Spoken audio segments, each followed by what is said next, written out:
va pouvoir ouvrir ce conseil communautaire. On y va sur les pouvoirs. Pardon, je coupe mon téléphone. On y va pour les pouvoirs. Donc, Monsieur Piédalu donne pouvoir à Laurent Huget. David Marcheguet me donne pouvoir. Monsieur Piot donne pouvoir à Yann Pelletier. Sur la Chapelle-Témère, donne pouvoir à Monsieur Marcheteau. Gilles Fatio donne pouvoir à Madame Fleury. Luçon, Monsieur Lesage donne pouvoir à Monsieur Charrier. Madame Saurin donne pouvoir à Madame Parpaillon. Madame Thibault donne pouvoir à Monsieur Bonin. Madame Baudry donne pouvoir à Monsieur Barré. Monsieur Careil donne pouvoir à Madame Touzeau. Jeanne Gandriot donne un pouvoir à Patrice Gendronneau, mais sans doute pour une demi-heure, Patrice, parce qu'il est en route, il ne devrait pas tarder. René Froment donne pouvoir à Bernard Landais, et puis M. Kubrick a donné pouvoir à Madame Pierre. Voilà pour les pouvoirs. Merci. Secrétaire de séance. Alors, j'avais en proposition Fabienne Parpaillon, Martine Joly, Marie-Thérèse Guinaud, qui est volontaire. Ah ben, tout le monde. N'importe. Ben, je ne sais pas, quelqu'un l'a déjà fait de vous deux? Non. Non. Ben, Martine, hein? Déjà fait? Ben, dans ces cas-là, Marie-Thérèse? Ok, d'accord. C'est parfait, merci.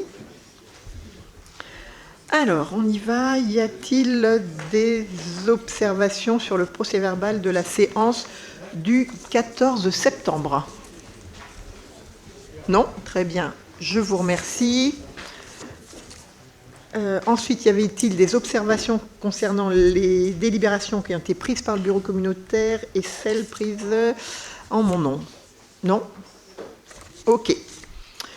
Parfait. Eh bien, écoutez, on rentre dans le vif du sujet et je passe tout de suite la parole à Bruno pour la première délibération. Merci. Bonsoir tout le monde. La première délibération, c'est l'abrogation d'une délibération pour la vente des vignobles Fagot qui datait du 19 mai 2022. Je ne sais pas si vous vous souvenez, donc cette vente de terrain qu'on avait fait pour Monsieur Fagot qui devait installer son vignoble. Il n'a jamais eu ses crédits, d'après ce qu'on a compris. On l'a relancé un certain nombre de fois. Et la dernière fois, c'est directement par voie d'huissier, pour être sûr qu'il ne puisse pas derrière venir contester. Il n'a pas répondu. Conclusion, on demande d'abroger la délibération du 19 mai 2022 portant sur la vente de la parcelle qui était à la main Borgère. Voilà. Quelqu'un a-t-il des questions? Non. Vote contre? Non. Abstention? Non. Merci. Le deuxième, c'est des acquisitions de parcelles de terrain sur la commune de Luçon, à côté de Sébastopol, enfin sur l'endroit de Sébastopol. En fait, il y a un certain nombre de sociétés qui sont dans ce lieu, qui cherchent à s'agrandir, qui ne souhaitent pas s'éloigner de cet endroit, parce qu'elles y ont déjà un certain nombre d'activités. Donc l'idée ici, c'est que la communauté de communes, comme vous le savez, c'est nous qui avons l'économie, achète les terrains à la commune de Luçon. Vous avez tous les terrains qui sont impliqués là-dedans, ce qui fait 17 224 mètres carrés en total. On a déjà une entreprise qui est intéressée de s'installer à cet endroit. L'idée est donc que nous en faisions l'acquisition, que la Comcom fasse l'acquisition auprès de la commune de Luçon au prix de 3 € le mètre carré, d'autoriser Madame la Présidente à signer, d'autoriser Madame la Présidente à se faire représenter le cas échéant. Y a-t-il des questions? Non. Quelqu'un est-il contre? Non. Abstention? Non. Merci.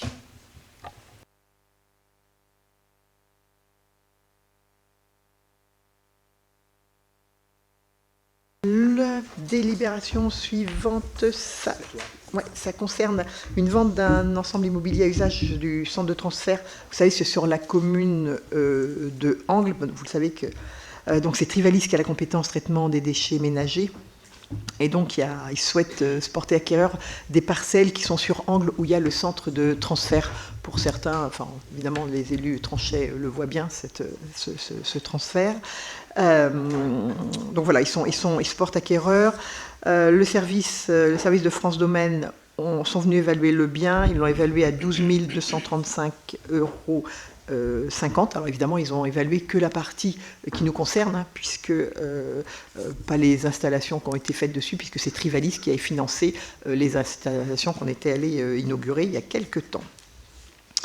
Donc du coup, il vous est proposé de céder l'ensemble immobilier au lieu dit les brancards sur la commune de Angles, implanté sur les parcelles cadastrées F170 et 249, d'une superficie totale de 80 570 m², au profit de Trivalis, de consentir cette vente au prix de 12 235,50 €, correspondant à la valeur vénale estimée par France Domaine, étant précisé que les frais notariés seront à la charge de l'acquéreur et de m'autoriser donc à signer l'acte authentique ainsi que tous les documents relatifs à cette cession. Y a-t-il des questions ? Là, en fait, on remet les choses à leur juste place, c'est pas plus mal comme ça. Donc, je mets aux voix. Y a-t-il des voix contre? Des abstentions? Non, très bien. Je vous remercie. Le point suivant sont les finances. Et juste avant de laisser la parole à Nicolas pour vous le présenter, juste vous parler un petit peu de la délibération qui va suivre. On est installé maintenant depuis 2 ou 3 années. Mais depuis quelques mois, j'ai fait, avec certains d'entre vous, le tour des anciennes communautés de communes. On va encore parler des anciens territoires, même si j'aime plus ça, mais c'est un petit peu le cas. Et du coup, aller à la rencontre de chacun d'entre vous, ça a permis d'entendre de façon plus précise, certainement, vos préoccupations, mais surtout vos attentes. Alors, ce soir, je ne vais pas revenir, je ne vais pas faire une liste à l'après-vert sur les missions portées par la communauté de communes, soit au profit des habitants, soit au profit des communes. Juste rappeler quand même nos compétences de base, hein, qui sont évidemment tout ce qui est autour de l'économie, mais l'enfance-jeunesse, le médical, grâce à nos maisons de santé.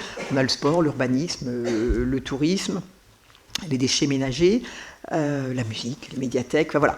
On a évidemment énormément de compétences que nous exerçons et dont la population peut en profiter. Mais au-delà de ça, vos préoccupations, c'est votre quotidien. Et votre quotidien, c'est pouvoir apporter aussi... plutôt porter des projets pour vos communes. Souvent, on dit toujours que dans les petites communes, là, excuse-moi Dominique, j'ai juste parlé des petites communes, l'aménagement du territoire, l'esthétique de nos communes, c'est fondamental. En fait, c'est quand même bien souvent ce qui nous reste aussi et pour lequel c'est important amener des services, mais aussi travailler sur l'esthétique de nos communes. On sait aussi, et ça je le vis évidemment, puisque en tant que petite commune, que les budgets sont de plus en plus difficiles à boucler. On a le soutien de nos partenaires, hein, toujours l'État, le département, la région. Mais il manquait en effet un échelon, vous me l'avez dit très souvent. Et du coup, j'ai sollicité Nicolas en lui disant, écoute, je pense que voilà, la demande elle est importante, nos communes, nos maires ont besoin de soutien. Donc, regardons ensemble ce qu'il est possible de dégager sur nos finances pour pouvoir vous apporter du soutien dans vos projets. Nicolas va évidemment vous présenter la délibération et puis ensuite, écoutez, on échangera si vous le souhaitez. Voilà. Mais l'idée, c'était franchement de répondre au mieux à vos sollicitations. Nicolas, je te passe la parole. Merci Présidente, bonsoir à toutes, bonsoir à tous. Donc effectivement, comme vient de vous le dire Brigitte, on a réfléchi dans le cadre du programme pluriannuel d'investissement sur la façon dont on pouvait dégager une enveloppe qui soit à la fois supportable par le PCI et à la fois suffisante pour répondre à vos demandes en matière de projet afin d'éviter ce qu'on appelle le saupoudrage. Donc du coup, ce fonds de concours, il s'échelonnerait sur 3 exercices budgétaires pour terminer sur la fin du mandat en 2026. Et on arriverait à consacrer une enveloppe de base qu'on va nommer comme ça, 1,2 million. Et on mettrait ensuite des bonifications à hauteur de 240 000 € pour des projets, on le verra tout à l'heure, mais qu'on pourrait considérer avec un intérêt malgré tout presque communautaire.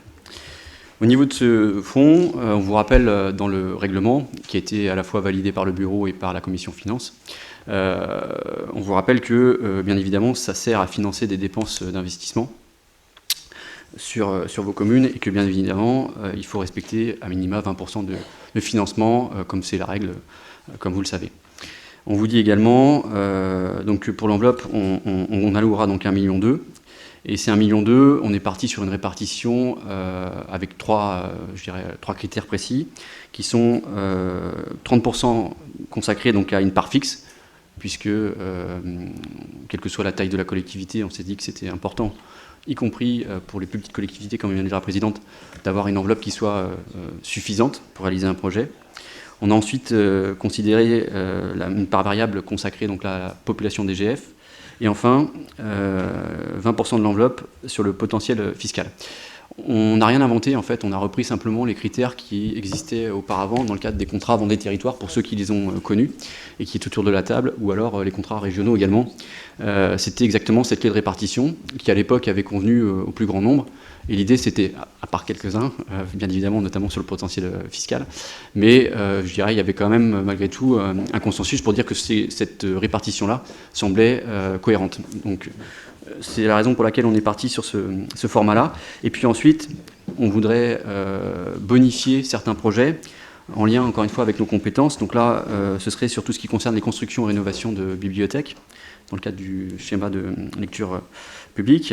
Tout ce qui concerne également la rénovation et la construction de bâtiments pour le périscolaire. Voilà. La création de logements, en lien avec forcément le PLH, les pistes cyclables. Et enfin, on a ouvert un peu plus sur ce qu'on appellerait des projets rayonnants ou des équipements structurants à l'échelle intercommunale. Donc là, c'est pour ne pas se refuser un projet qui aurait un intérêt autre qu'un intérêt, on va dire, d'une seule collectivité.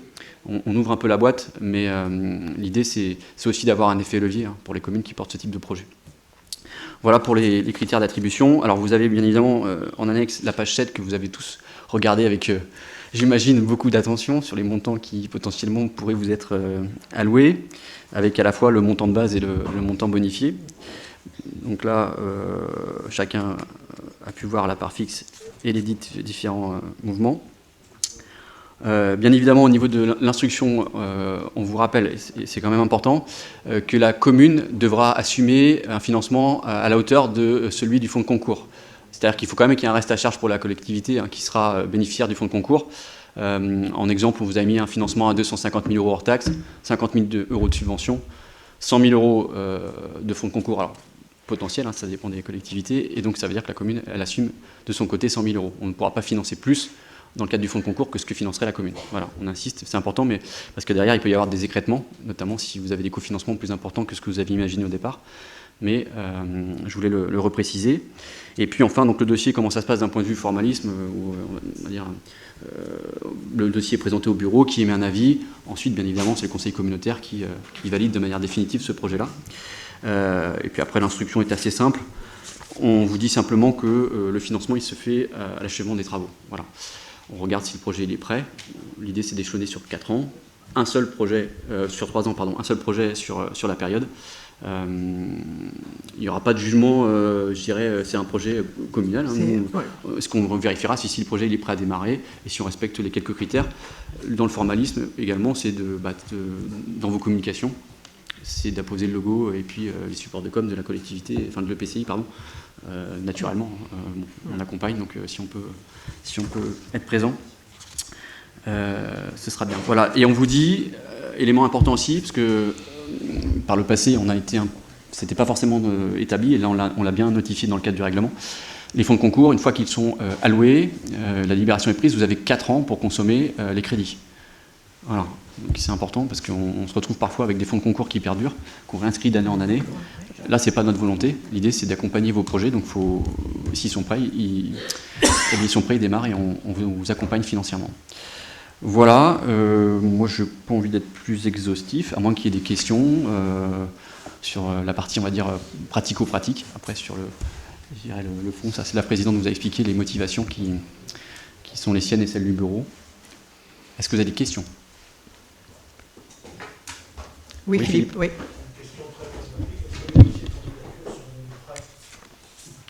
Est-ce que les dossiers de candidature... Alors, attends quelques minutes qu'on ait voté. Dès qu'on a voté. Dès qu'on a voté, Philippe, et la c'est réponse est effectivement oui, puisque l'idée c'est d'étaler. Donc ce qui serait bien, c'est qu'on ait, si possible, des communes qui soient déjà prêtes pour qu'on puisse cette année inscrire quelques crédits. On est jeudi, dans une semaine, retour de la préfecture, tu peux déposer. Mais oui, au contraire. Mais l'idée, voilà, vous l'avez bien compris, c'était de ne fermer aucun projet. C'est pour ça qu'on a une partie de base, une partie de bonification, parce que on a déjà engagé certains projets sur nos communes, donc voilà, c'est pas fermer les portes, quoi. Oui, vas-y. Oui, bonsoir à tous.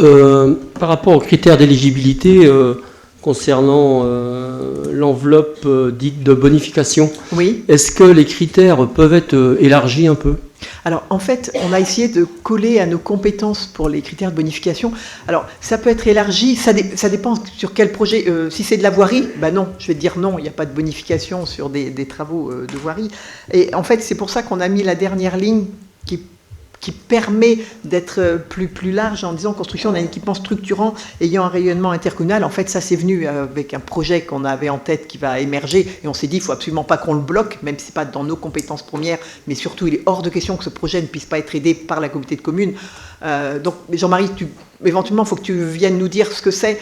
Mais je pense à la mobilité, accessibilité dans un cimetière par exemple.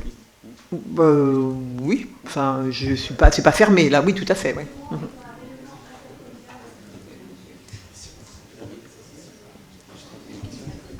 Il y a une autre question, je crois, là-bas, mais j'ai pas entendu. Non, mais Jean-Marie, oui, là-dessus. Oui. Après, là, on est, c'est vraiment première présentation. On verra bien aussi ce qui va nous arriver. Il faut bien qu'il y ait un cadre, et vous savez bien, c'est important. Pour que vous puissiez, vous, déjà réfléchir au projet qui pourrait être adossé à ce fonds de concours. Il n'y a pas de questions? On peut le mettre aux voix?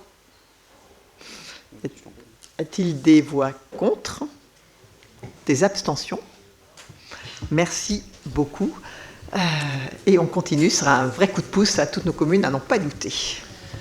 Merci, Présidente. Alors, la délibération suivante, les deux délibérations suivantes sont un peu plus complexes. Je vais essayer d'être le plus pédagogue possible.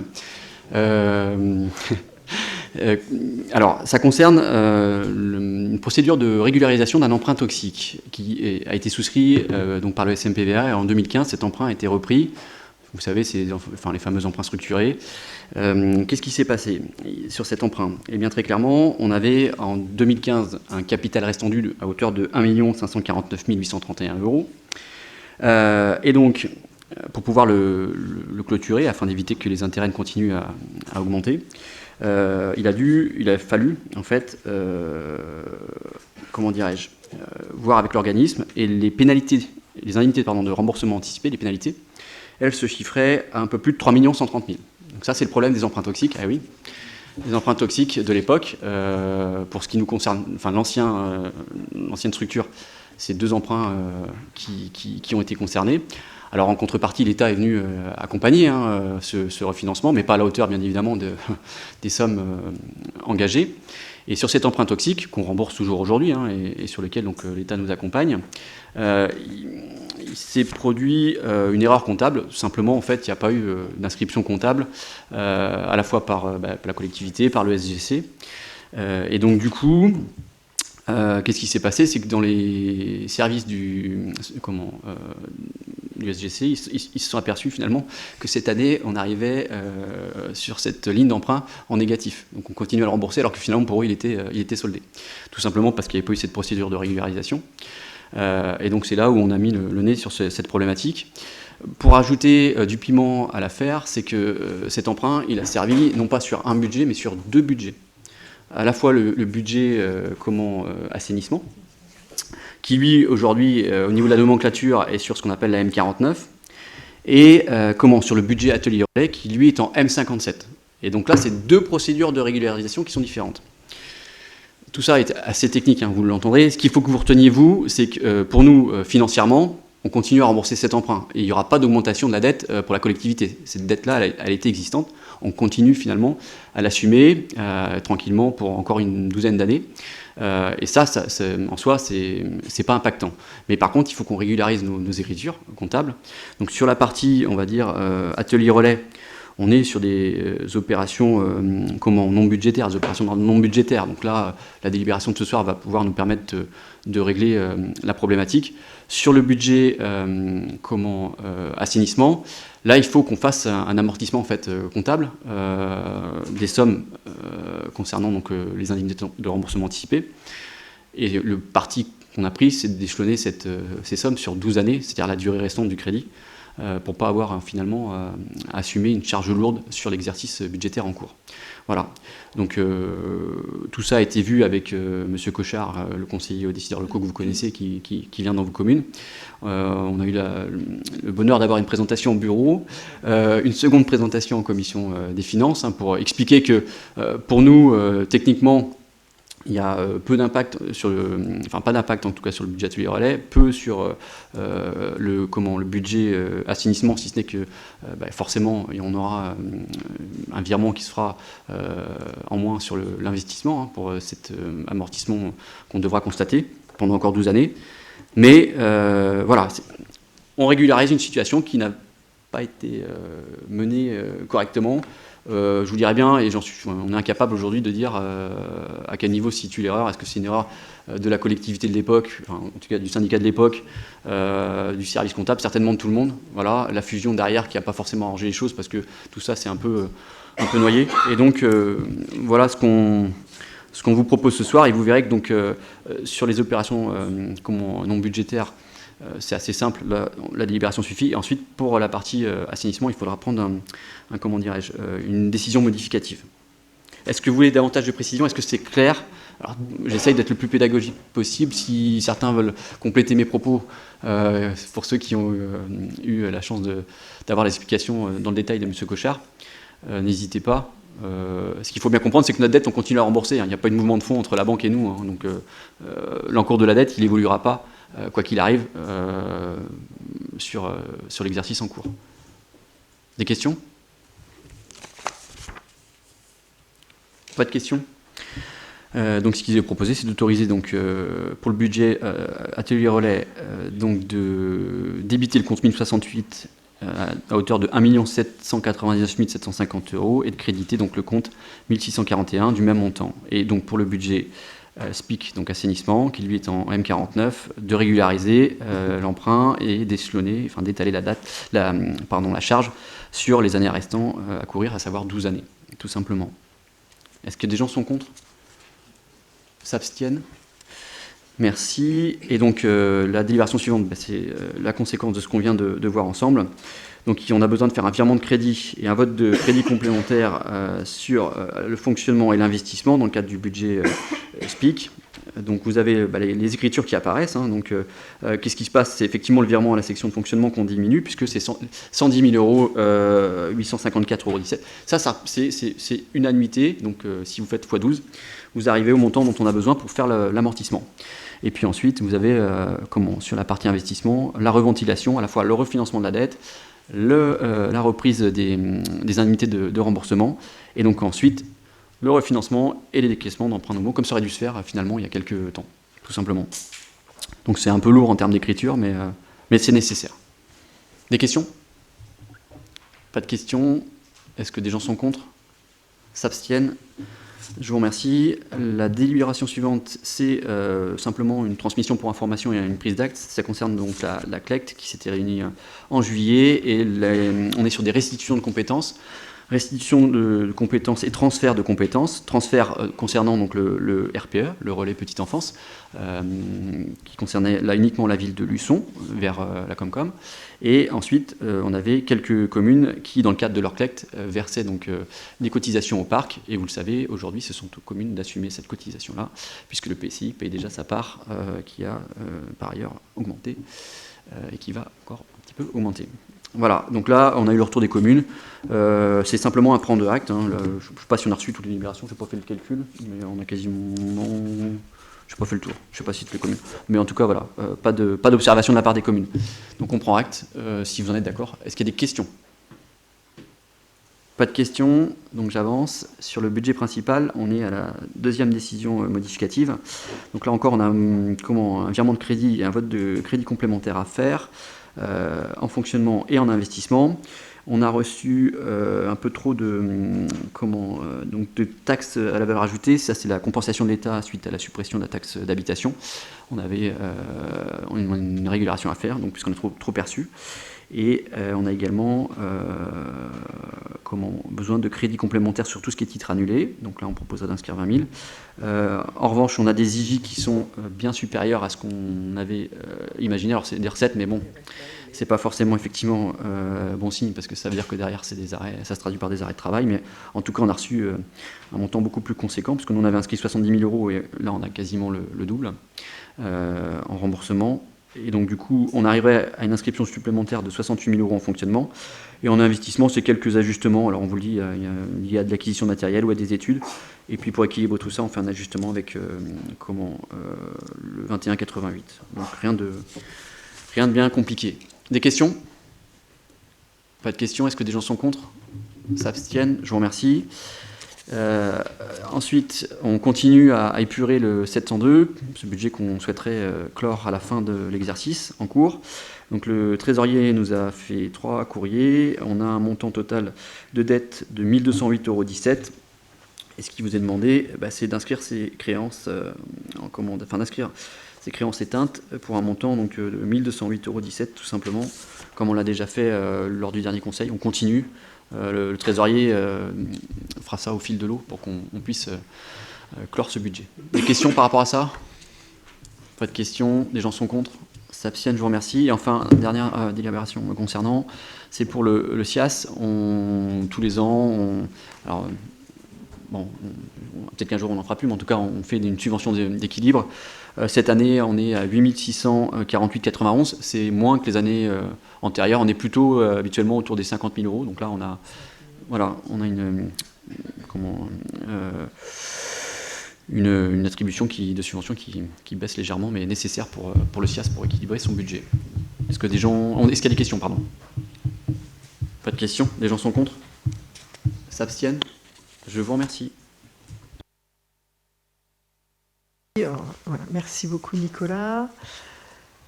Et nous poursuivons avec la commande publique, et c'est Eric qui prend la parole. Oui, bonsoir à tous. Je vais vous présenter les 4 délibérations qui suivent. Elles portent sur le même sujet. Donc le point 11, c'est l'entretien et la maintenance des installations thermiques. Le point 12, c'est la vérification réglementaire, maintenance et dépannage des portes sectionnelles et des niveleurs hydrauliques. Le point 13, c'est la vérification réglementaire, maintenance et dépannage des ponts roulants des bâtiments intercommunaux. Et la 14, c'est la vérification réglementaire, maintenance, dépannage des équipements de sécurité incendie, trappes de désenfumage, alarmes, incendie et portes coupe-feu. Alors, ces 4 délibérations portent sur des avenants qui sont négatifs, bonne nouvelle, qui sont liés à la vente d'un bâtiment au Vendéopole, le bâtiment 05. Donc, comme il a été vendu, on supprime et on réduit les marchés aux entreprises qui avaient été attributaires. Donc, pour le point 11, je reviens, c'était Eiffage Énergie et on propose un avenant numéro 1 sur ce marché de moins 2 954,15 €. Pour le point 12, c'est Portis Division d'Otis, c'est 180 € hors taxe d'économie. Le point 13, c'est ADC Atelier de la Chaînette pour 353 € hors taxe. Et la dernière délibération, le 14, SAS Vio pour 164 € hors taxe d'économie. Donc, Est-ce que ça vous apporte des remarques, des questions, des précisions? Non. Donc je vous propose de passer au vote le point 11, d'approuver l'avenant numéro 1 pour la tranche ferme concernant le marché de maintenance, avec cette réduction de 2 954,15 € pour l'entreprise Eiffage Énergie. Qui est contre? Qui s'abstient? Merci. J'avais pas trop de doutes. Le point 12, donc même topo pour l'entreprise Otis pour une réduction de 180 €. Passer l'avenant numéro 1. Qui est contre? Qui s'abstient? Merci. Le 13, avenant numéro 1 pour ADC en réduction de son marché de 353 € hors taxe. Qui est contre? Qui s'abstient? Merci. Et puis sur le point 14, pour les vérifications incendie, on est avec l'entreprise SAS Vio. Là, on est sur l'avenant numéro 2, puisqu'on avait fait un avenant de travaux complémentaires. Donc là, on est à moins 164 € hors taxe. Qui est contre? Qui s'abstient? Merci. Bonne soirée. Voilà. Bon, il a résumé. Là, bon, c'est le formalisme, hein. En effet, vente d'un bâtiment. Voilà, précis. J'avais dit concis. Ce fut concis. Non, ben voilà, on vend un bâtiment, donc c'est plutôt bon signe, hein. Voilà, on vend, donc on se désengage, on ne gagne pas beaucoup d'argent. Et on poursuit, du coup, avec Laurent sur l'ingénierie fond vert. Absolument, une demande de subvention pour une ingénierie qui permettra d'élaborer une stratégie de gestion des risques liés au changement climatique. Alors, comme Eric vient de nous faire gagner un quart d'heure, je vais être un peu plus long, je vais prendre mon temps. En fait, les bassins de vie littoral et rétro-littoral sont très impactés par la thématique de submersion marine, c'est-à-dire l'inondation et plus particulièrement et localement le retrait du trait de côte. Et au titre de nos compétences, la communauté de communes dispose de la compétence GEMAPI, qui est déléguée à 2 syndicats de bassin, le syndicat mixte bassin du lait et le syndicat mixte Vendée-Sèvres-Otise. Des travaux importants ont été réalisés ces dernières années par les 2 syndicats. En parallèle, la communauté de communes a lancé l'élaboration de son plan local d'urbanisme intercommunal. Ce document devra décliner la stratégie d'aménagement du territoire de Sud-Vendée littoral pour les 10 prochaines années, et aussi la communauté de communes devra élaborer en partenariat avec les communes concernées une cartographie de l'évolution du trait de côte à 30 ans et à 100 ans qui sera annexée au plan local d'urbanisme intercommunal. Et afin de répondre à ces multiples enjeux, la communauté de communes a décidé de lancer une étude qui doit permettre au territoire de se projeter dans les années à venir en termes d'aménagement et de développement, tout en prenant en compte les contraintes liées à la gestion des enjeux. Et cette étude très dense se déroulera sur 2 années. Elle nécessitera une ingénierie importante et il est donc primordial qu'elle soit suivie par une personne dédiée au projet qui travaillera en transversalité avec les différents services de la communauté de communes. Et il est donc décidé de recruter dans le cadre d'un contrat de projet de 2 ans un ou une chargée de mission qui sera en charge du suivi, de la coordination de l'ensemble des études. Et vous voyez un plan de financement qui vous est proposé avec une ingénierie d'un coût de 82 934 € pour des recettes avec une subvention estimée à 62 827 € et 77 centimes, c'est très précis, ce qui laisse apparaître un autofinancement pour la CC de un peu plus de 20 000 €. Et il vous est donc proposé d'autoriser Madame la Présidente à solliciter un financement dans le cadre du fonds vert. Est-ce qu'il y a des questions? Il n'y a pas de questions. Qui s'abstient? Qui est contre? Merci et bonne soirée à tout le monde. Décidément. Merci Laurent. En effet, un enjeu très très fort. On en parle. Alors on en parle déjà beaucoup puisque nos bassins de vie sont vraiment fortement impactés par toute cette thématique sur les submersions marines, etc. Et c'est d'autant plus important dans le cadre de l'écriture du PLUI que nous sommes en train de réaliser. Il n'y a pas une réunion où, en effet, on parle de densité, on parle d'urbanisation, on parle de zéro artificialisation, on parle de rendre, si on consomme, on rend, etc. Et l'enjeu de ce qui s'est passé il y a 10 ans maintenant, un peu plus, c'est important puisqu'on a renaturé des sites, comment est-ce qu'on va pouvoir réutiliser ces hectares qui ont été renaturés. Donc le dossier de la submersion marine, on sait très bien que c'est fondamental sur notre territoire, on a été très très marqué et cette étude elle appréhende les années à venir. Donc vraiment un enjeu important, et on va le décliner dans le PLUI, et c'est une préoccupation de chaque réunion aujourd'hui. Oui, j'ajouterais, si tu veux bien, parce qu'on parle de submersion marine, mais en fait, on n'a pas tout mis, hein, c'est-à-dire que dans cette étude, il y a aussi les sols, la sécheresse des sols, ouais. Il y a aussi les incendies de forêt, les incendies de champs, enfin voilà, il y a toutes les conséquences du réchauffement climatique qui seront envisagées. Ce n'est pas simplement la submersion marine. Voilà. Donc, merci Laurent. Donc c'est bon, on a mis aux voix. Je poursuis cette fois sur le pacte stratégique régional et le contrat Pays de la Loire 2026. Alors, pour ceux qui étaient présents vendredi matin à l'Assemblée des maires, en fait, je vais reprendre un petit peu ce qui vous a été dit, mais là, on va le passer décliné sur notre territoire, alors que ça nous a été présenté sur l'ensemble du territoire vendéen. Vous le savez, la région a voté en décembre 22 une nouvelle politique territoriale. Elle se décline sur 3 axes. Un axe tourné plus pour l'investissement local sur les communes de moins de 3 000 habitants. Là, soit une enveloppe de 50 000 euros, un investissement dédié plutôt aux communes labellisées Petites Villes de demain, et puis un contrat Pays de la Loire 2026 pour les communautés de communes, puisque la région souhaite renforcer le partenariat entre les communautés de communes et puis eux-mêmes. Donc du coup, l'idée, c'est vraiment que ce soit un outil opérationnel pour les actions de la communauté de communes. Ça vous a été dit pour ceux qui étaient là aussi, que pour pouvoir bénéficier de ce fonds, il y avait des règles, hein, avoir consommé 90% du précédent contrat et 100% de celui qui était encore avant. Donc là, on est dans les clous.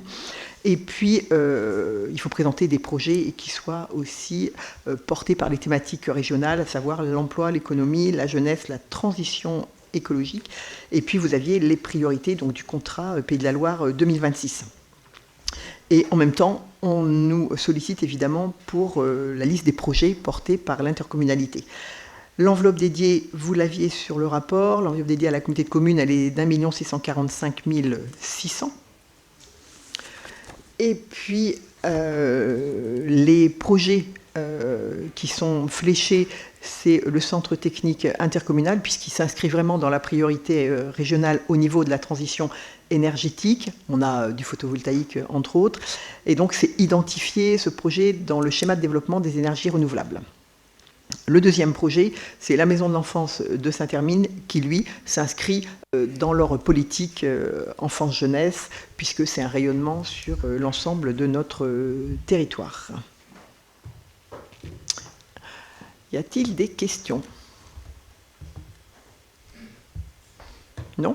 Dans ces cas-là, je vous propose de donner un avis favorable à la signature du pacte stratégique avec le Conseil régional des Pays de la Loire, de donner un avis favorable à la signature du contrat Pays de la Loire 2026 sur les priorités présentées, d'approuver la liste non exhaustive des projets communautaires présentés dans le cadre du contrat Pays de la Loire 2026. Y a-t-il des oppositions ? Des abstentions ? Non. Je vous remercie. Et je passe la parole à Dominique. Ah pardon, excuse-moi Jean-Philippe.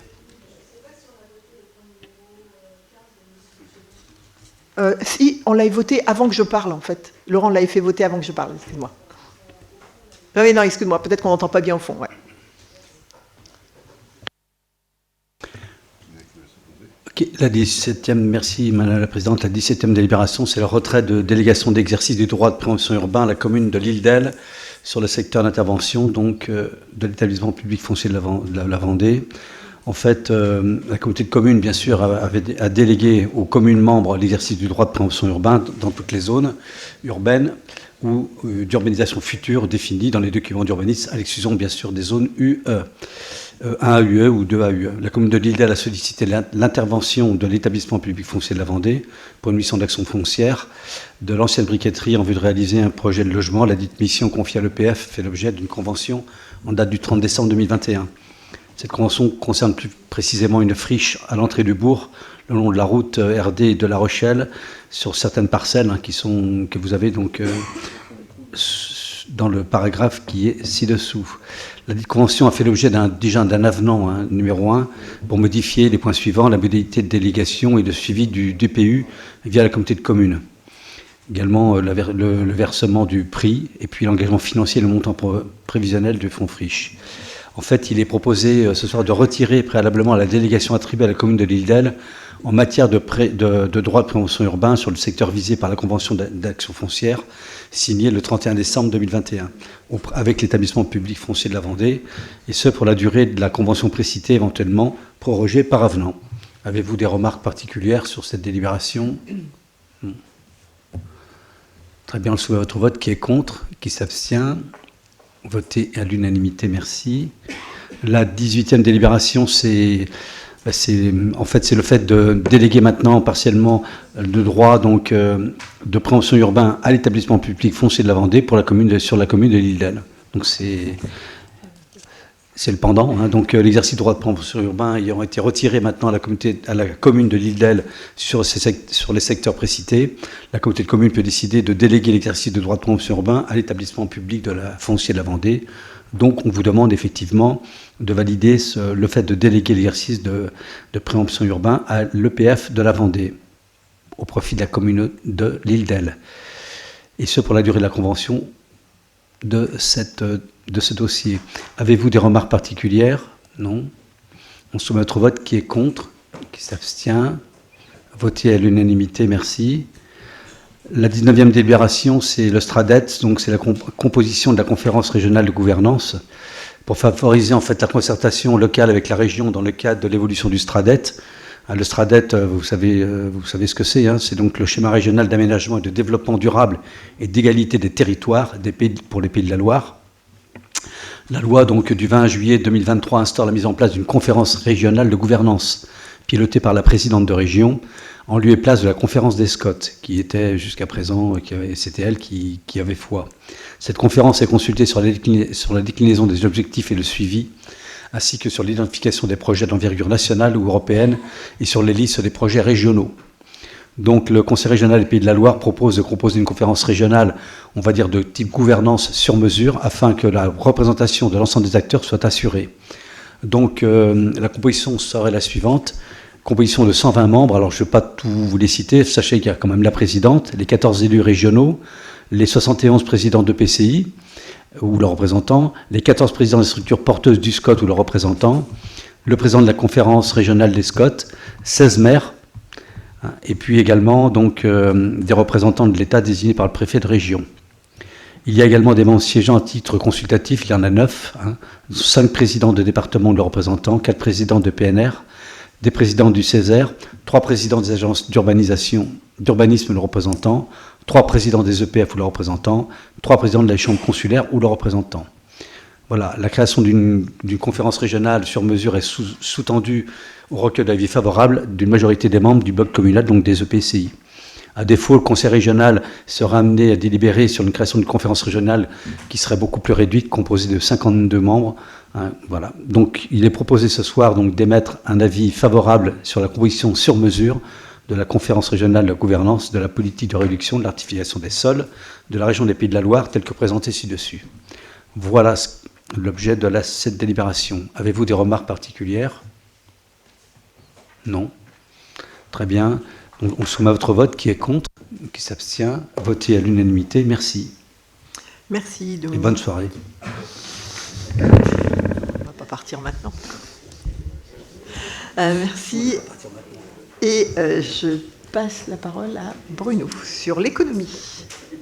Donc, rebonsoir. Le premier point, c'est pour la modification du dispositif d'aide immobilière d'entreprise, le numéro 1. Vous aviez un certain nombre de détails qui étaient rappelés. C'est un dispositif qu'on avait voté l'année dernière qui est pour les TPE de moins de 50 salariés ou les PME de 50 à 250 salariés et les montants des aides, ça va de 40 000 à 80 000 euros. D'ailleurs, on en a voté pour une des entreprises récemment. On s'est aperçu qu'il était un peu restrictif au niveau des formes juridiques et ce qui vous est proposé ce soir, c'est que ça soit ouvert à toute forme juridique d'entreprise, donc SAS ou SARL, dès lors qu'elle est majoritairement détenue par les mêmes associés et que la société d'exploitation ou majoritairement détenus par la société d'exploitation elle-même. Voilà. Pour faire simple, c'est ouvrir à toutes les formes juridiques de société. On s'est aperçu que ça restreignait un peu trop si ce n'était pas le cas. Voilà, y a-t-il des questions ? Non. Donc l'idée, c'est de modifier le dispositif d'aide tel que je viens de le dire et d'approuver le règlement d'aide étant donné qu'il y a un changement. Quelqu'un est-il contre ? S'abstient ? Non ? Merci. Les points suivants sont des attributions de subventions. La première, c'est pour la SCI Atelier GK de Madame Guéry, qui est à Mareuil. C'est un salon de coiffure qui fait barbier, qui fait des ventes de produits, qui est en forte expansion et qui donc a racheté un local où elle a fait un certain nombre de travaux qui s'élèvent à 86 286,86, on ne le fait pas exprès, et d'investissement. Et donc, comme elle est dans la zone AFR, elle a le droit à un taux d'aide de 30%, et donc elle pourra être subventionnée à hauteur de 15 000 euros. Ce qui vous est proposé, donc, c'est d'accorder cette subvention de 15 000 euros et d'autoriser Madame la Présidente à signer les documents. Quelqu'un est-il contre ? Non. Abstention ? Non. Merci. La suivante, c'est une attribution d'aide immobilière à l'entreprise SACA, qui est donc Madame Alisson Boisson, qui est la boulangerie qui a ouvert à Luçon, qui est très jolie d'ailleurs. Ils ont fait un certain nombre d'investissements dont le montant est de 350 000 euros. Il y en a 128 000 que l'on peut considérer dans l'enveloppe qui est subventionnable. Et donc, l'idée est de fournir une subvention de 15 000 euros. D'accorder donc cette subvention et d'autoriser Madame la Présidente à signer. Quelqu'un a-t-il des questions ? Non. Abstention ? Contre ? Non. Merci. La troisième subvention, c'est la SCI Flalé 85, qui est l'entreprise Mingueux Électricité. Si vous vous souvenez, on leur a vendu un terrain, ça fait un petit moment, et donc ça concerne les investissements immobiliers qu'ils vont faire sur ce terrain. La partie éligible s'élève, le total des investissements, c'est 254 000. La partie éligible est 100 000, et donc ils peuvent demander une subvention de 15 000 euros. Et donc la proposition, c'est d'accorder ces 15 000 euros à cette société et d'autoriser Madame la Présidente à signer. Des questions ? Contre ? Abstention ? Non ? Merci. La suivante, c'est... Je dépense tout le fric là aujourd'hui. La SCI Marteau, qui sont là. Donc la SCI Marteau, à qui on a vendu aussi un terrain et qui va faire créer des bureaux et bien sûr des bâtiments pour son activité. Le montant prévisionnel éligible, tout ce qui est fait par eux bien sûr est sorti. Ce qui est éligible est de 128 489 euros. Et donc la demande de subvention est de 15 000 euros. Bien sûr, tout ça respecte le dispositif d'aide numéro 2, comme pour toutes les autres que j'ai présentées précédemment. Le point est d'accorder cette subvention donc, de 15 000 euros à la SCI Marteau et d'autoriser Madame la Présidente à signer. Des questions ? Non. Contre ? Abstention ? Non. Merci. Le point suivant, c'est les dérogations au repos dominical des salariés pour l'année 2024 pour la commune de Luçon. Comme vous le savez, c'est voté par la Comcom pour être approuvé après par la ville. Vous aviez donc, page 43, vous aviez toutes les dates, je peux vous les reciter, le 14 janvier, le 11 février, le 31 mars, le 26 mai, le 16 juin, le 30 juin, 11 août, 1er septembre, 1er décembre, et 8, 15 et 22 décembre pour les festivités de Noël. Ça, c'est pour les commerces de détail. Et pour le commerce automobile, 14 janvier, 17 mars, 16 juin, 15 septembre, 13 octobre. Ce qui vous est demandé, c'est, si vous êtes d'accord, de mettre un avis favorable. Pardon ? Ah oui. D'accord. D'accord, Cédric ne participe pas au vote. D'accord. Cédric ne participe pas. Quelqu'un a des questions ? Contre ? Abstention ? Non ? Merci. Et bonne soirée, parce que ça a l'air d'être ce qu'il faut dire ce soir. Oh. S'il vous plaît. Alors, on va poursuivre tout de même. Et je passe la parole à Guy pour la littérature jeunesse. Bien, bonsoir. C'est pour, comme tous les ans, demander une demande de subvention à l'ANDRAC des Pays de la Loire, la région Pays de la Loire, le département de la Vendée et la SOFIA pour l'édition 2024 du programme littérature jeunesse, Semaine du livre et l'autorisation de signature. Le programme littérature jeunesse, le pôle lecture publique, organise sur un cycle de 2 ans une semaine de la littérature jeunesse en année paire et une résidence d'auteur jeunesse les années impaires. La 18e semaine du livre jeunesse, cofinancée par la ville de Luçon, aura lieu du 21 au 26 mai 2024. La semaine du livre jeunesse en 2024 est organisée autour de la thématique Terre de jeu, s'adresse à la fois aux familles et aux scolaires, avec pour objectif de recevoir 2000 élèves en atelier sur le salon, ainsi que 8000 personnes pendant les temps d'ouverture au public. On accueillera une vingtaine d'auteurs qui sont invités, qui sont sélectionnés sur leur qualité littéraire et artistique. Des classes s'engagent sur un projet de type éducation culturelle et artistique tout au long de leur année scolaire, un partenariat avec le secteur de la librairie et aussi la matinée du mercredi dédiée à la bébé lecture et à la parentalité. Aussi un partenariat avec la direction des bibliothèques de la Vendée pour la conception notamment de la journée professionnelle. L'État, la région, le département sont depuis l'origine des partenaires majeurs du programme littérature jeunesse, apportant leur concours financier, entre autres, à ce dispositif. La SOFIA, Société française des intérêts des auteurs de l'écrit, organise, agréée par le ministère de la Culture pour la perception, la redistribution du droit de prêt en bibliothèque, est un partenaire majeur du programme littérature jeunesse. Je vous propose que des dossiers de demande de subvention soient déposés par la communauté de communes Sud-Vendée Littoral auprès de la DRAC des Pays de la Loire, de la région des Pays de la Loire, du département de la Vendée, suivant le plan de financement prévisionnel. On a un coût de dépense de 112 200 et en recette, il est proposé de lancer une demande de subvention à l'État au niveau de la DRAC pour 8 000 €, la région 10 000 €, le département 35 000 €, la SOFIA 8 000 €, inscription scolaire 6 200 €, la ville de Luçon 20 000 € et la communauté de communes pour une participation de 25 000 €. Voilà. Y a-t-il des questions ? Je vous propose de mettre aux voix et d'approuver le plan de financement et d'autoriser Madame la Présidente à déposer les dossiers de demande d'aide et à signer toutes les pièces afférentes à ces dossiers. Qui est contre ? Qui s'abstient ? Je vous remercie. Moi, je ne vais pas plus loin, mais je vous dis quand même bonne soirée.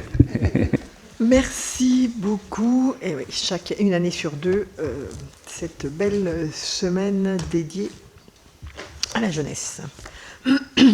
Alors, le point suivant, c'est les ressources humaines, c'est la modification du tableau des emplois. Donc, je ne vais pas vous les citer. Il y en avait, vous les aviez dans le corps du document. Et donc, il vous est proposé d'autoriser les créations et suppressions proposées, de modifier le tableau des effectifs actualisés qui était joint en annexe et arrêté à compter du 1er novembre 2023 et de m'autoriser à signer les documents. Est-ce qu'il y a des questions pour ceux qui l'ont... Non. Donc je mets aux voix. Est-il des voix contre? Des abstentions? Non. Je vous remercie. Le point suivant, ça concerne l'attribution de chèques cadeaux aux agents qui partent de la collectivité. En fait, quand il y a un départ d'un agent, il y a un moment de convivialité. Et puis la collectivité, elle délivre un chèque cadeau. Donc c'est selon l'ancienneté de l'agent dans la collectivité. Là, vous aviez l'ancienneté à partir de 3 ans, départ entrée 70 €, mutation ou démission 50 €. Et puis ensuite, 10 € supplémentaires par an jusqu'à 170 € pour les retraites et 100 € pour les mutations ou les démissions. Donc, il vous est demandé de valider les modalités d'attribution des chèques cadeaux aux agents partant de la collectivité et de m'autoriser à signer les documents. Y a-t-il des questions? Non, je me vois. Y a-t-il des voix contre? Des abstentions? Je vous remercie. Ensuite, nous avons le remboursement des frais d'inscription, formation, colloques, déplacements et les repas pour les membres du Conseil de développement, puisque vous savez qu'ils sont parfois amenés à participer à des formations ou des colloques qui ne sont pas forcément sur notre territoire. Ça rentre complètement dans le cadre de leur mission. Donc les indemnités kilométriques, elles sont remboursées sur la base du barème en vigueur dans la fonction publique. Les frais de repas et d'hébergement sont pris en charge à titre exceptionnel à hauteur des dépenses réelles engagées. Donc, il vous est proposé de rembourser les indemnités kilométriques sur la base des barèmes en vigueur dans la fonction publique territoriale, de rembourser les frais d'inscription, formation ou colloque, de transport, de repas, d'hébergement sur présentation des pièces justificatives à titre exceptionnel et à hauteur des sommes réellement engagées et de m'autoriser à signer les documents. Y a-t-il des questions? Non, je me vois. Est-il des voix contre? Des abstentions? Non. Je vous remercie. Le point suivant, traite des mobilités avec la mise en place d'un service de covoiturage, proposition de mise en place d'un service de covoiturage. René étant absent ce soir, je vais donc vous le présenter. Vous le savez, hein, depuis 2021, on a pris la compétence autorité organisatrice de mobilité, l'AOM. On le sait, ça aussi, alors dans le PLUI et même sur les autres documents, la mobilité, c'est un enjeu fort sur le territoire. Mobilité douce, mobilité active, voilà, tous les types de mobilité sont importants. Même si on essaie justement d'inciter les gens de plus en plus à se regrouper pour rejoindre le travail. Donc là, on est vraiment sur la mobilité domicile-travail. Et donc, il vous est proposé de déployer à compter de 2024 un service de covoiturage avec réservation à destination de l'ensemble des habitants et puis la volonté principalement vers les actifs. Pour ce faire, on vous propose de travailler avec un prestataire spécialisé qui va mettre en place une plateforme numérique de covoiturage dédiée. Ça, ce sera le premier volet. Et puis, en parallèle, on souhaite mener une étude de faisabilité pour développer d'autres formes de covoiturage, comme le covoiturage spontané sous forme de lignes qui pourraient être menées. Donc, l'idée, voilà, c'est commencer par le covoiturage sur réservation. Ça permet de voir comment ça avance. Et en même temps, d'avoir cette réflexion autour d'une autre forme de covoiturage. Le plan de financement qui vous est présenté, il est pour les 2 années, avec en déploiement de la plateforme de covoiturage, un montant de 4 000 €, puis ensuite les licences logicielles, actions d'accompagnement de services d'animation à 22 000 €. Alors, les actions d'animation complémentaires sur les zones d'activité économique, 6 000 €. En fait, on les a reçus, bien entendu, on a reçu une entreprise. Il y a vraiment un gros travail d'accompagnement. Ça ne se fait pas en one-shot, il faut vraiment y aller régulièrement, aller rencontrer les entreprises, parce qu'il faut aussi qu'elles adhèrent au principe, et puis beaucoup communiquer, nous, dans nos communes, faire des réunions, enfin voilà. Ils nous proposent vraiment un modèle d'accompagnement qui nous semble extrêmement pertinent et pour lequel on pourra toucher le plus grand nombre. L'animation, l'accompagnement, il ne se fait pas sur une année, il doit être pérenne. Faut redire les choses, d'abord parce que les salariés peuvent bouger, et puis voilà, c'est important de leur montrer que c'est peut être facile de trouver des collègues qui partent à peu près du même endroit ou qui vont au même endroit, parfois sur des horaires atypiques, hein, parce qu'on a quand même des entreprises, entre autres l'agroalimentaire, sur le Vendéopole, qui sont avec des horaires très particuliers. Et puis la dernière ligne sur le budget financement, c'est l'étude d'opportunité pour la ligne de covoiturage. Avec ça, évidemment, on a des soutiens de par la région, qui prendrait en intégralité sur l'étude d'opportunité, on a 15 000 €. Sur l'État, le fonds vert, 22 600, et puis il resterait sur la communauté de communes 9 400 €. Y a-t-il des questions? On sait que c'est une attente, hein, et enfin c'est notre rôle aussi d'être à la manœuvre sur ces déplacements. Voilà. Enfin, toi, tu as rencontré, Bruno, tu as rencontré les entreprises qui sont vraiment dans l'attente et qui sont prêts à participer. Vraiment, il y a un travail vraiment avec eux très fin, quoi. Comme on l'a dit souvent, la mobilité, c'est un des problèmes pour que les entreprises embauchent. principalement sur le Vendéopole. Donc cette solution va leur permettre de faire venir des gens, principalement des jeunes, qui n'ont pas de moyens de locomotion. Voilà. Donc voilà, l'idée c'est de le faire le plus rapidement possible, et puis après d'aller vers d'autres formes de covoiturage. On verra comment est-ce qu'on peut s'organiser. S'il n'y a pas de questions, je mets aux voix. Y a-t-il des voix contre?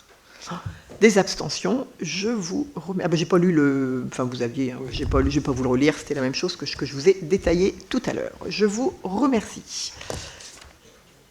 Et j'arrive donc au dernier point de ce soir, qui est le choix du site d'implantation du nouveau siège communautaire. Donc il vous était juste rappelé dans la note pourquoi est-ce qu'on va vers un nouveau siège, mais ça, on vous l'a déjà présenté à plusieurs reprises, parce qu'on est aujourd'hui répartis sur plusieurs sites. On vous a rappelé aussi qu'on a commencé par travailler sur 3 scénarios, puis ensuite on s'est orienté sur 2. Donc il y a eu plusieurs réunions, plusieurs débats, 2 débats au moins sur ce sujet-là. On vous a remis l'essentiel, le financement. Et puis, comme je m'y étais engagée lors de la dernière réunion, l'objet ce soir, c'est vraiment de voter. Nous avons débattu. C'est vraiment, voilà. Donc, on vote évidemment à bulletin secret.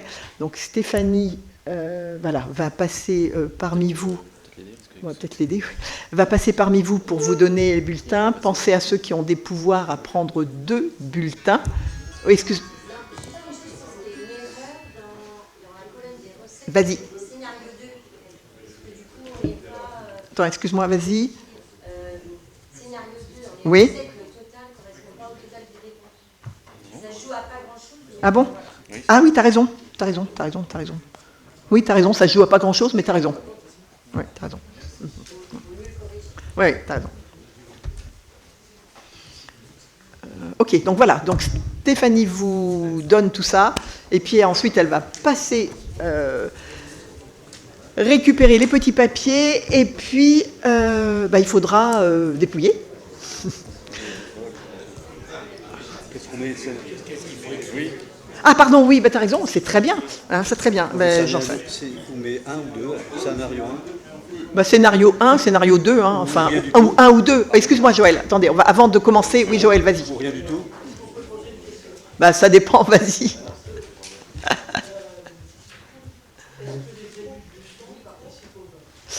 Oui, en fait, alors tu as raison de poser la question, parce que on s'est interrogé. Enfin, ça a été parce que, en fait, on s'est interrogé. C'est pas tout à fait comme ça.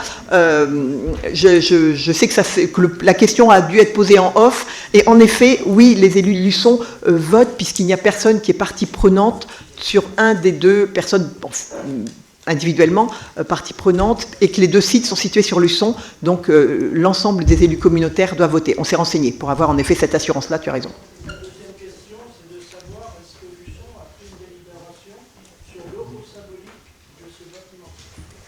Ah non, pas encore.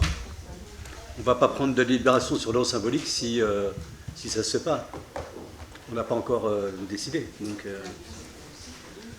je ne pouvais pas répondre. C'est normal. On ne va pas prendre une délibération sur quelque chose qui n'est pas encore acté.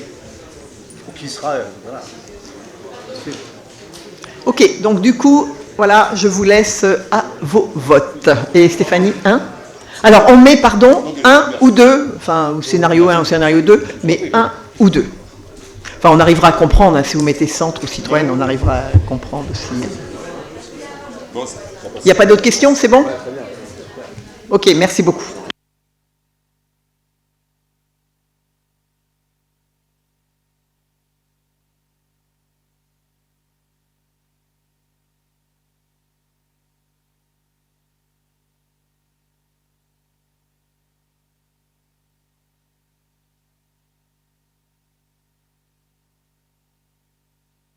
Attends, ça se coupe ce truc-là. Alors, pour dépouiller, on a l'habitude de prendre les 2 plus jeunes, hein. Olivia et Arnaud. Un jour, ils seront moins jeunes. Un jour, ils seront. J'étais longtemps plus jeune.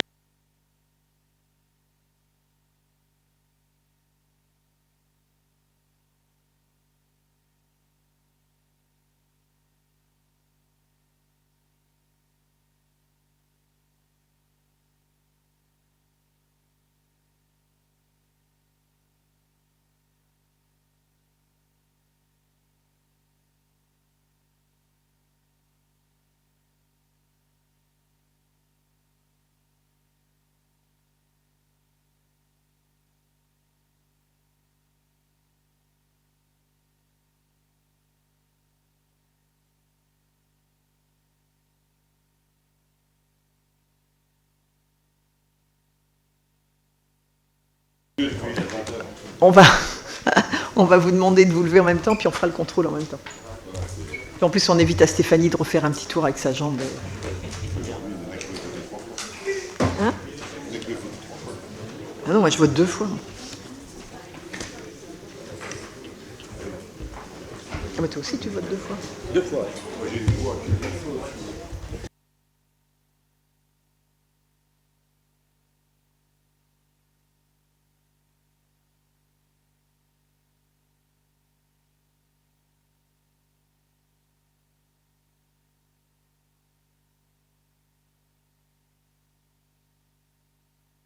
J'espère que je vais appeler tout le monde parce qu'a priori Stéphanie a un petit problème de signature. Mais du coup, vous signerez en même temps. Alors, on commence, c'est par ordre alphabétique. Nicolas, c'est toi qui commences. Nicolas Bressot. Ensuite, on a Laurent, puisque ça va être par commune.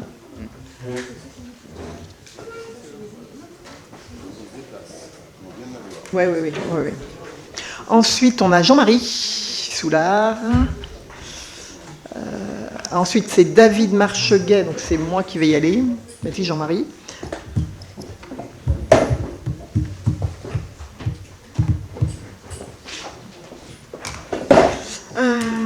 Ensuite, tout, sauf erreur, on a Laurence Fardin. Laurence, t'es où? Antoine. Ensuite, on a Bernard Landais et puis Émilie Gaborio.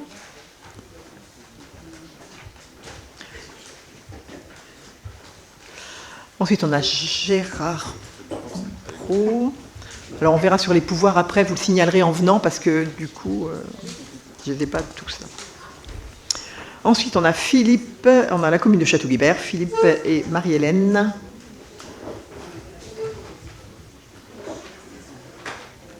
Suivi de Nathalie après.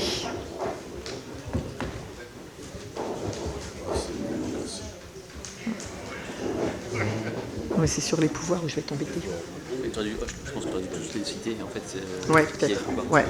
Mais il faut qu'ils vont se déplacer tout le temps. Bon, après. Joseph Marquis, Emmanuel... Non, il n'y a que Joseph Marquis. Ouais, que Joseph Marquis qui vote. Joël Bluteau, Hélène Robin...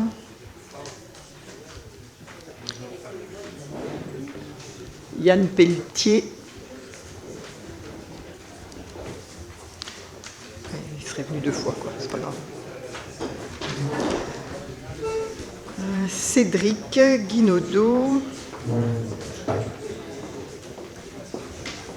Ensuite, on a Luçon.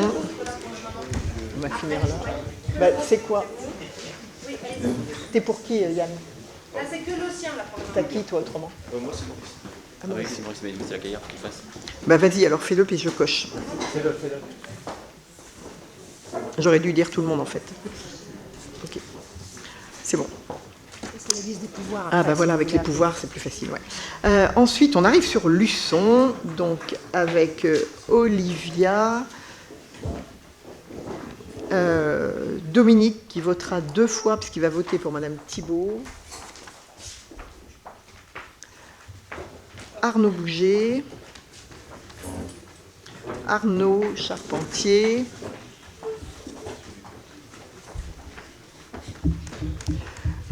Jean-Philippe Charrier qui votera 2 fois pour Monsieur Le Sage,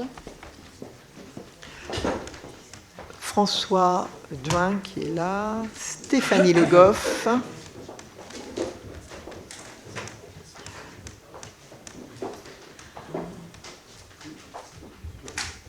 Fabienne Parpaillon qui votera 2 fois puisqu'elle votera pour Madame Sorin, Martine Sosso,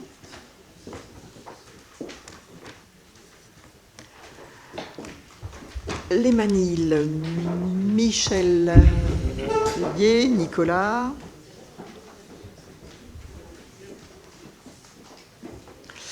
Mareuil, donc Patricia, Patrice et Vincent.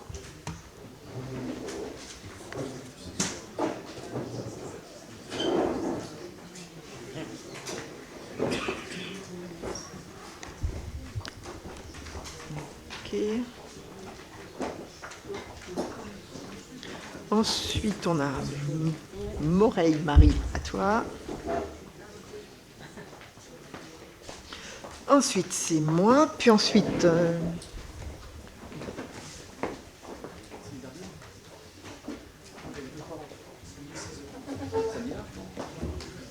Ensuite, on a sur Nallier, donc Bruno et Martine, qui est par là. Ouais, on n'avait pas de pouvoir ici. Lisiane Moreau, Lisiane sur PO.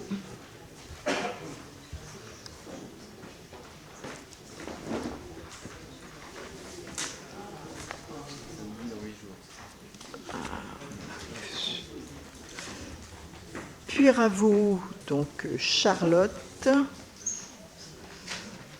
La Réorte, Magali, elle est bien là, je l'ai bien vue.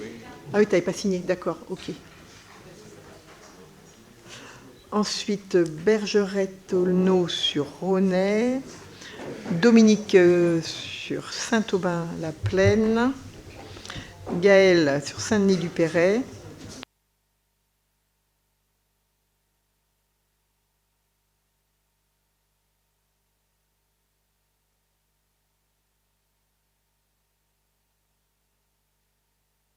Alain, je t'ai oublié.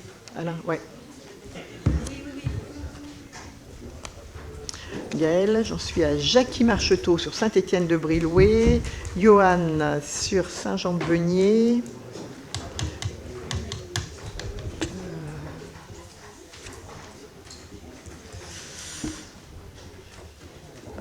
Françoise Baudry pour Philippe.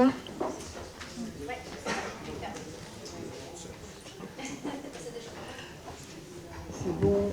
Ouais, c'est bon. Joël Etru, Saint-Martin-Lard en Saint-Hermine. Ensuite, Saint-Michel, donc Laurence Peigné, Éric Pelot et Éric Sautreau.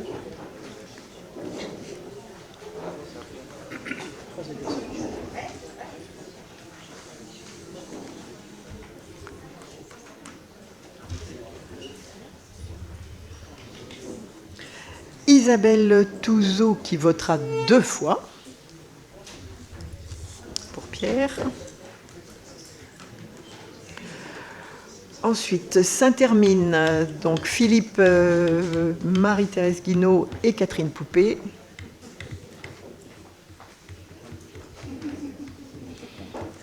Jam ensuite sur Saint-Hermine.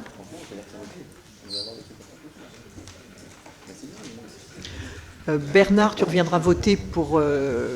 Jam, je t'ai dit, ouais. Sainte-Pexine. Ouais, Sainte-Pexine. Bernard, tu revotes, tu viendras voter pour René. Ouais. Judicaël pour Lataillé. Catherine d'Enfer.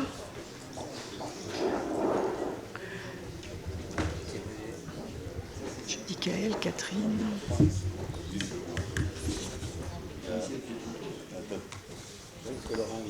Oui, je vais le faire après. Ensuite, la Tranche-sur-Mer. On a donc Béatrice Pierre et Gérard Thibault. Madame Pierre, vous voterez 2 fois puisque vous avez le pouvoir de Monsieur Kubrick.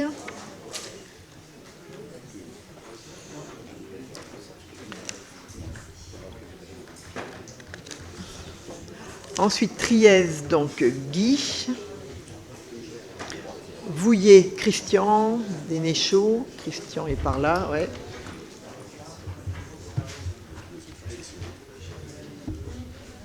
Ensuite, sur les pouvoirs, j'ai dû zapper l'Aiguillon avec Jean-Michel.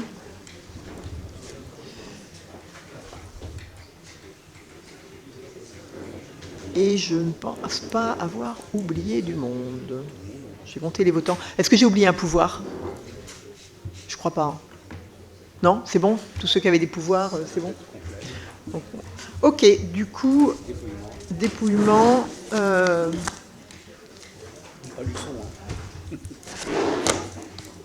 ben c'est 2 Luçonnais. Bon, c'est pas très grave, c'est du dépouillement. Hein. Oui, c'est un dépouillement.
Là, oui.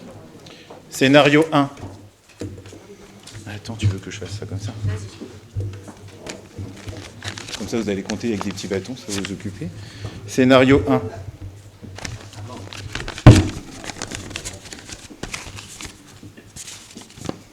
Scénario 1.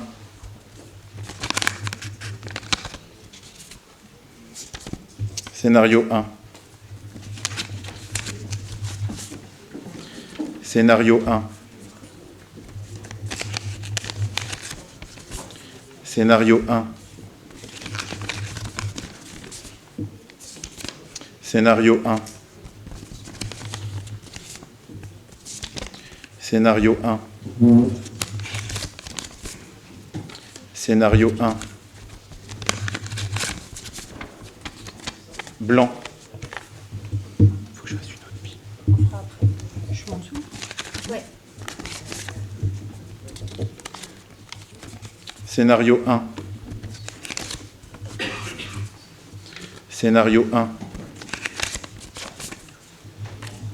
Scénario 1 Citroën. Scénario 1. Scénario 1. Scénario 1.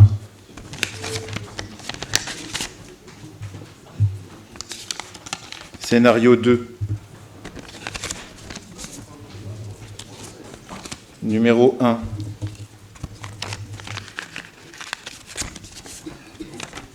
Scénario 2. Scénario 2. Scénario 1.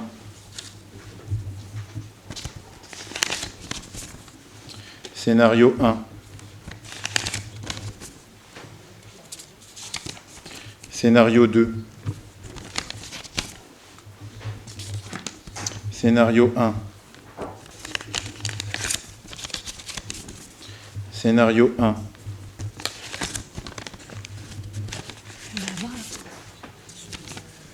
Scénario 1.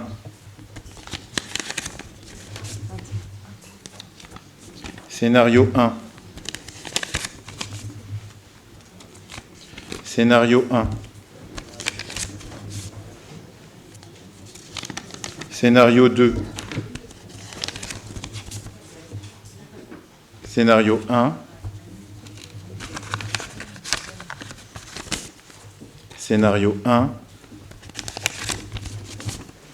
Scénario 1. Scénario 1. Scénario 1. Scénario 1.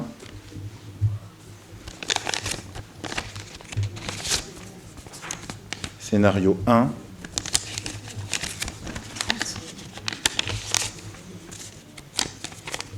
Scénario 1. Scénario 1.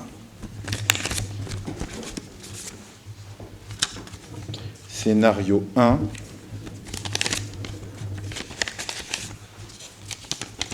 Scénario 1, garage Citroën. Scénario 2. Scénario 2. Scénario 1. Scénario 1. Scénario 1. Scénario 1.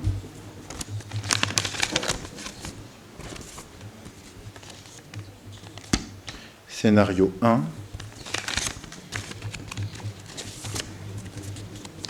Scénario 1. Scénario 1.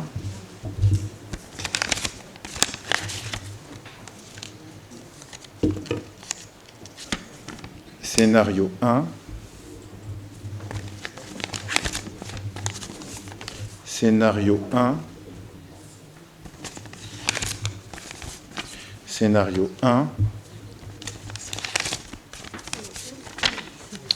1. Scénario 2. Ah ben, c'est un morceau de papier. Scénario... Il est déchiré en deux. Enfin, il n'y a qu'une moitié. Il y a un chiffre. Il y a un chiffre. Bah, non, c'est qu'il y en a un qui a fait une économie de papier. Bah, si, c'est 2. 2. Vas-y, c'est bon. Hein. C'était le 2. Oui, c'est Oui, c'est bon, on a compté. Scénario 1. Non, mais c'était comme avec la moitié. Bah, je sais pas. Scénario 2.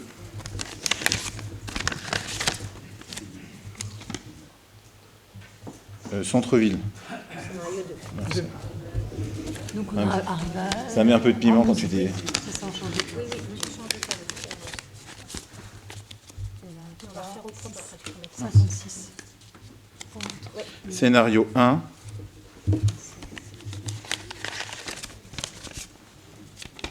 Deux. Il en reste 10. 1.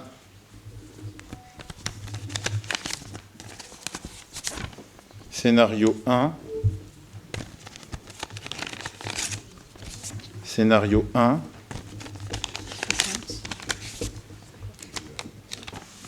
Scénario 1.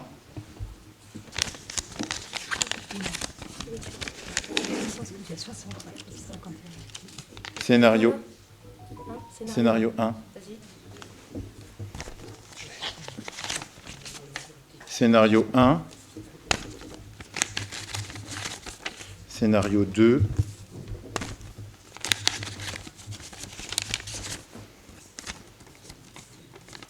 Scénario 1.